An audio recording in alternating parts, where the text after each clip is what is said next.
For the latest on the fighting and what hope diplomatic talks this week may hold for ending the war, we're joined now by former U.S. Ambassador to NATO, Lieutenant General Doug Lute. General, thanks so much again for joining us tonight. We saw those reports today of Ukrainian forces reportedly taking back several towns in the northeast, while Russia said on Friday it would discuss, on quote, the liberation of eastern Ukraine's Donbass region. What are the latest developments on the ground? Tell us about the current situation as the war enters now its fifth week. Well, Lindsay, I think the general pattern of the war is pretty consistent now for several weeks, and that is that we've moved into a grinding stalemate. There are, on the margins, reports like the one that you just cited of Ukrainian advances in and around Kyiv or in and around Kharkiv, perhaps in the south, but these so far are tactical gains. They're on the margin. If there's one thing that appears to be playing out, it is that the Ukrainian willpower will ultimately prevail over Russian firepower. And that, of course, is a longstanding principle of war, that willpower can defeat firepower. Meanwhile, Mariupol remains under siege. According to one U.S. official, Ukrainians are keeping Russians at bay there. Why is the city so key to the war? And can Ukrainians there hold off much longer? Well, the key to Mariupol is that it's the last Ukrainian-held town between mainland Russia and the Black Sea coast and the Crimean Peninsula, which, of course, Putin illegally annexed after the last invasion of Ukraine in 2014. So he'd like very much to establish a land corridor from Russia all the way to the Crimea Peninsula, and Mariupol stands in his way.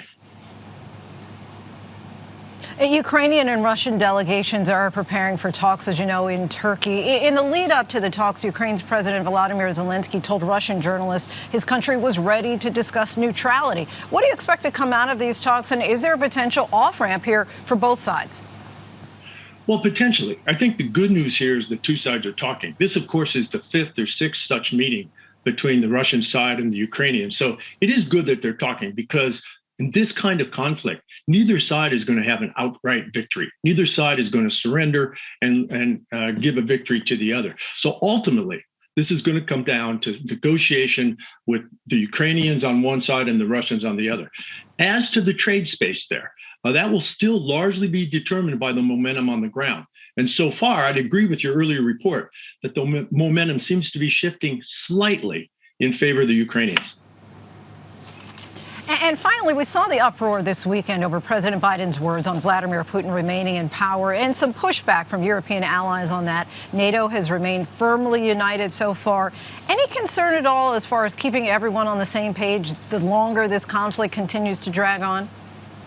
Look, I don't think so. I think that the Biden administration's what I would refer to as diplomatic surge, not only since the invasion, but for the 2 months preceding the invasion, has made clear what our aims are here and has actually achieved great solidarity among the 30 members of NATO and even among the 27 members of the European Union. So I don't fear divides on that front.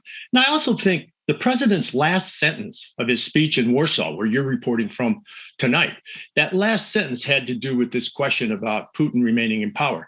But the second half of a 30-minute speech pointed directly to the responsibility of the Russian people, the responsibility that they have given what their leader has done. Civilian casualties in Ukraine, making their own country a pariah state, and collapsing their economy. So very much the context here pointed back to the Russian people. You know, in the mothers who we've had the opportunity to speak to since we've been on the ground here, they talk about their children. They talk about themselves wanting to go back home and their children asking, is the war over yet? How far off do you think that we are? Is the end potentially at all in sight? No. I think we should expect months and perhaps even longer. We are in the early days. You know, as Americans, we tend to get impatient. We want an outcome. We want a result. We want to know who's the winner and who's the loser.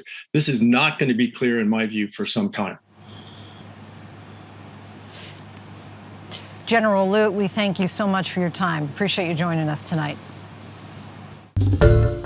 Hi, everyone. George Stephanopoulos here. Thanks for checking out the ABC News YouTube channel. If you'd like to get more videos, show highlights, and watch live event coverage, click on the right over here to subscribe to our channel. And don't forget to download the ABC News app for breaking news alerts. Thanks for watching.